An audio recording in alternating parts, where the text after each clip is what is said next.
Certes, j'ai fait de nombreuses vidéos pour vous parler des bonnes pratiques adoptées pour un meilleur projet BTP, mais je pense qu'il est important de vous expliquer avec beaucoup plus de précision, en une seule vidéo, la procédure à suivre pour asseoir un bâtiment sans risque d'effondrement. Autrement dit, de vous donner cette formule.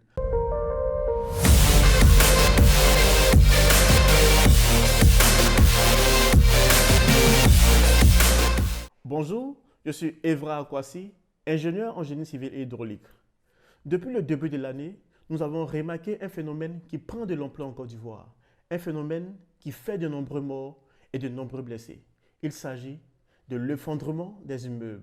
Je crois que le dernier cas, c'était le mois passé. Certes, j'ai fait de nombreuses vidéos pour vous parler des bonnes pratiques adoptées pour un meilleur projet BTP, mais je pense qu'il est important de vous expliquer avec beaucoup plus de précision, en une seule vidéo, la procédure à suivre pour asseoir un bâtiment sans risque d'effondrement. Autrement dit, de vous donner cette formule. Plan d'architecture, plus plan d'exécution, plus contrôle et suivi, égale à zéro effondrement. L'idée de développer ce thème m'est venue à partir d'un constat. J'ai compris en effet que beaucoup de personnes agissaient dans ce domaine par manque d'instruction. Il est donc important pour nous, en tant qu'experts, de vous éclairer. Je vous exhorte donc à marquer une pause et à partager au maximum cette vidéo avec tous vos contacts. Partagez-la dans vos différents groupes. Vous sauverez certainement des vies en le faisant. Dès que vous nourrissez l'idée de construire, vous devez d'abord vous rendre au guichet unique du permis de construire avec le titre de propriété que vous détenez, soit l'ACD, l'ACP, bail antithéotique, l'acte administratif de vente, le CMPF ou même le CP pour faire la demande du certificat d'urbanisme. Le certificat d'urbanisme vous indiquera si le projet est réalisable ou pas. Il vous renseignera sur l'état des équipements publics, il fournira les renseignements généraux sur le terrain et vous donnera les règles d'urbanisme applicables au terrain. À titre d'illustration, pour vous montrer l'importance du certificat d'urbanisme, en avril dernier, j'accompagnais une cliente pour son permis de construire au Vallon, un quartier de la commune de Cocody à Abidjan. Cette dernière avait pour projet de construire un R+2. Après l'obtention du certificat d'urbanisme, nous nous sommes rendus compte que nous devons nous limiter dans cette zone à un R+1. Notez que dans cette vidéo, nous allons plus nous concentrer sur la conception des plans et comment construire. Les détails concernant les documents liés à l'obtention du permis de construire feront l'objet d'une autre vidéo.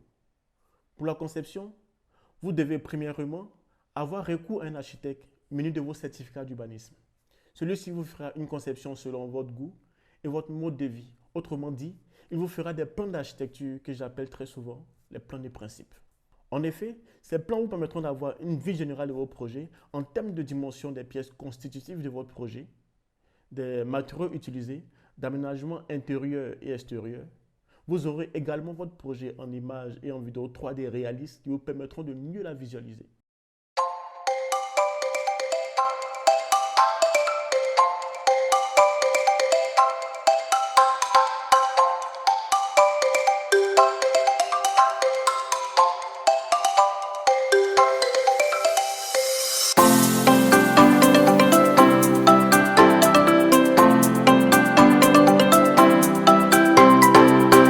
Après l'architecte, il va falloir faire obligatoirement sortir la structure qui pourra faire vivre le bâtiment. Je parle des plans d'exécution. En d'autres termes, les plans de réalisation qui sont conçus par l'ingénieur. Sans ces plans, il n'y a pas de construction, quel que soit le type d'ouvrage. Le plan d'exécution, c'est tout document technique détaillant le statut du bâtiment. Il met en évidence les détails de tous les ouvrages élémentaires qui composent l'ensemble de la structure. Par ces plans, vous aurez les détails en termes de section de béton, section d'armature, section de profil métallique s'il s'agit d'une structure mixte ou une structure métallique, de tous les ouvrages élémentaires qui composent l'ensemble de la structure. Je parle des éléments tels que les semelles, les poteaux, les poutres, les longrines, les bêches, les renforts sous dallage, l'épaisseur même du dallage, l'épaisseur d'un radier par exemple, l'épaisseur même de la dalle.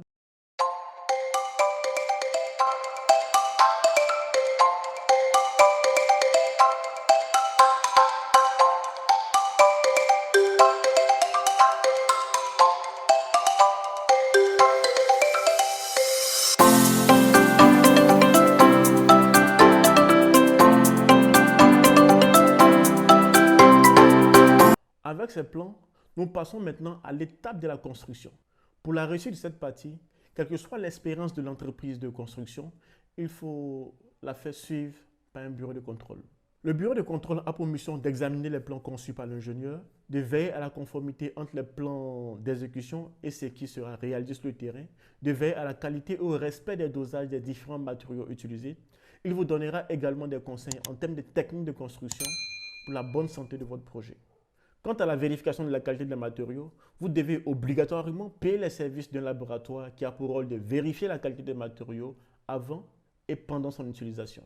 Nous disons avant parce qu'il faut vérifier la qualité des matériaux avant leur utilisation et prescrire des formules pour le respect des hypothèses émises par l'ingénieur lors de la conception des plans d'exécution.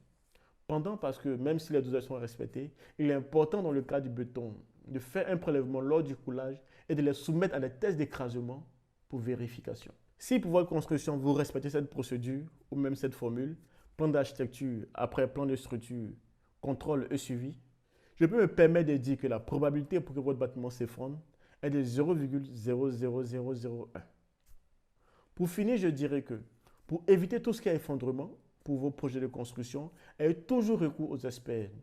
Faites concevoir vos plans d'architecture et d'exécution par les experts, sans oublier de faire suivre et contrôler vos travaux.